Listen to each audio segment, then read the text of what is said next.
बहनों और भाइयों नमस्ते। दोस्तों, इस शहर के नेता कहाँ हैं और क्या इस शहर के अधिकारी और चंद लोग मिलकर हमारे शहर की प्रॉपर्टियां खा जाएंगे, हमारी ज़मीनें खा जाएंगे, उनको बेचकर करोड़पति बन जाएंगे। आखिर ये सिलसिला कब तक चलेगा? जब सब जीरो हो जाएगा। कभी कभी बताया जाता है कि इंक्वायरी चालू है। कल एक घटना पढ़ने को मिली कि एक व्यक्ति आरटीआई माहिती द्वारा जानकारियां निकालता है तो उसको हथियार के जुर्म में फंसाया गया, लेकिन उसने इस प्रकरण में हाई कोर्ट में जा कर के गुहार लगाई। अब सबसे पहले तो हर आदमी हाई कोर्ट पहुंच नहीं सकता है, उसके पास फीस नहीं है, इतनी बड़ी फीस। तो इन सब चीज़ों के लिए हमारे ज़्यादातर अधिकारी जिम्मेदार हैं और कुछ जो भ्रष्ट नेता हैं वह भी जिम्मेदार हैं, उनको हर चीज़ की जानकारी है। मैं असल मुद्दे पर आता हूँ कि हमारे शहर में हमारे घर के बाहर जो ज़मीन है उसकी सन्नत आप हमको नहीं देते हैं, उसके लिए हम भटकते रहते हैं। हम चढ़ावा भी चढ़ाने की कोशिश करते हैं, जैसे कि दलाल वहाँ पर चढ़ा रहे हैं। मैंने ये भी पढ़ा है कि 18 दलाल आज सिटी सर्वे में हैं। तो दोस्तों, हर विभाग में दलाल हैं। आज इस शहर में हमारे आसपास जो हमको जानकारी मिलती है वह हम आपको देते हैं। मैंने बताया आपको कि दशहरा मैदान के ज़मीन की सन्नत निकल गई। तो मुझे लोगों ने कहा अगर सन्नत निकल गई, ज़मीन तो हमारे पास है ना, लेकिन आप ज़मीन पे कुछ बना नहीं पाएंगे ना, क्योंकि वह तो किसी के पास चली गई सन्नत। तो ये एक अलग मुद्दा है, लेकिन ये करीबन 28-30 करोड़ रुपए का मामला है ये भी, और 13,000 से 17,000 वाल का इसमें गड़बड़ है।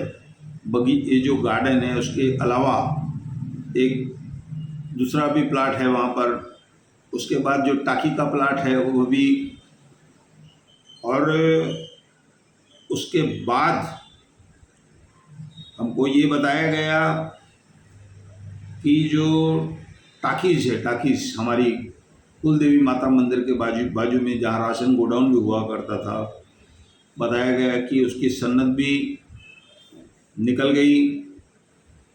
फिर उसके बाद बताया गया कि एक आंदोलन, एक शोर शराबा बीजी तलक स्कूल के लिए हुआ और वह सन्नत भी नहीं निकली, क्योंकि सन्नत निकलने वाले ज़्यादा पावरफुल है, ज़्यादा पैसा देते हैं, आप नहीं दे सकोगे, इसलिए आप इसको रुकवा नहीं सकते हैं। अब मंत्रालय भी तो हमारे 60 किलोमीटर दूरी पर है ना, ज़्यादा लंबा तो है नहीं, और बहुत सारे नेता हमारे अपने हैं, पहचान के हैं। तो यहाँ के जो एमएलए हैं, खासदार हैं, या मंत्रालय में जो हमारे लोग यहाँ के जाते हैं, क्या वह भी इन सब चीज़ों का मुद्दा वहाँ पर नहीं उठा पाते हैं? यहाँ के एमएलए जो हैं हमारे 3, उनको ये मुद्दा उठाना चाहिए कि उल्लासनगर में ऐसे हो रहा है। कुछ छींटे गिरासे पर भी पड़ रहे हैं कि उनकी सन्नतें जो उस समय दी गई उसमें काफ़ी गड़बड़ है और उसको रोकने की कोशिश की जा रही है। बीजी तिलक स्कूल के मामले में जो जागरूकता आई थी, लेकिन फिर भी उसकी सन्नत निकल गई। TLR प्रॉपर्टी कार्ड वह निकल गया है।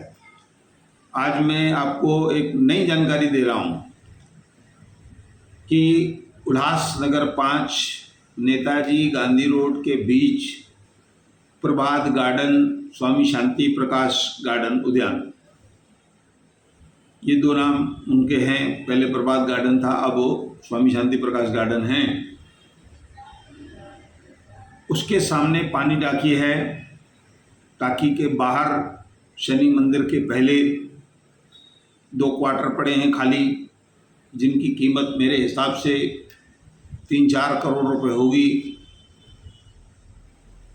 उसकी देखरेख कोई नहीं है, जिसके कारण उसकी भी सन्नत निकल गई है।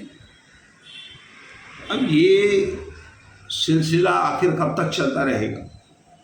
मुझे तो ये कह दिया किसी ने गुस्से में कि एक दिन ये पानी टाकी की भी सन्नत निकल जाएगी, वहाँ पर जो ऑफिस हैं उसकी भी सन्नत निकल जाएगी।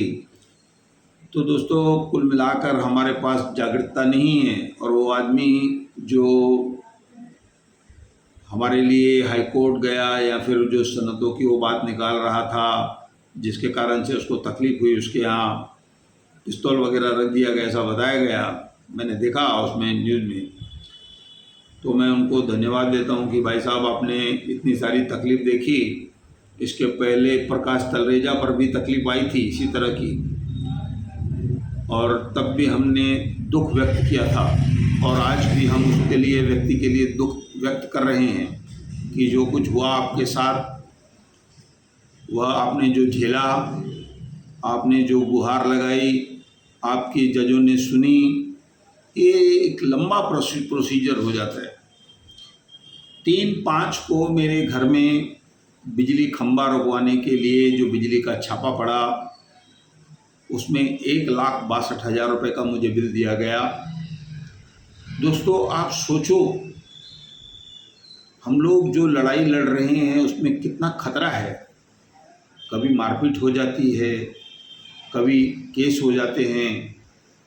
तो इस तरह की जो घटनाएं हो रही है शहर में, तो आखिर कब तक ये सब चलता रहेगा?